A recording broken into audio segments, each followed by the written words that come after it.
Dehqonobod tumanida 1 kilogramdan ortiq marixuana sotayotgan shaxs qo'lga olindi.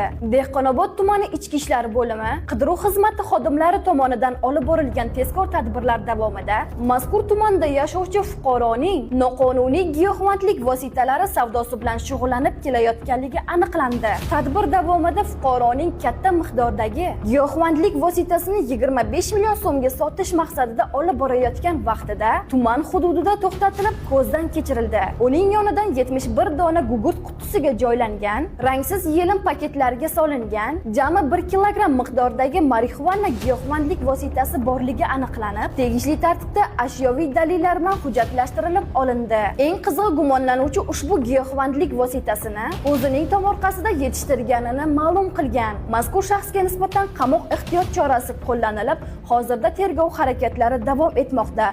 Siz bilan Qashqadaryo tezkor 24 bo'ldi. Biz bilan